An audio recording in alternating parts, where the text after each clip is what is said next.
Hello everyone, today I will show you how to fix this error.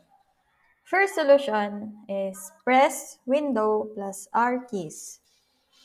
Then type %temp% and click OK. Now delete Roblox folder.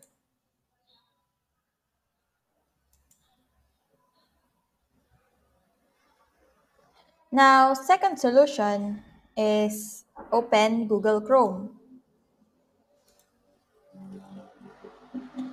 Click on the three dots on the top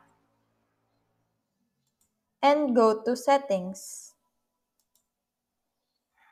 Now go to Privacy and Security. And now to third-party cookies. Scroll down and click on See all site data and permissions.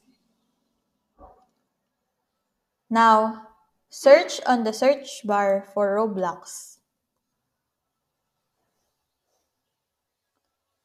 Click on Trash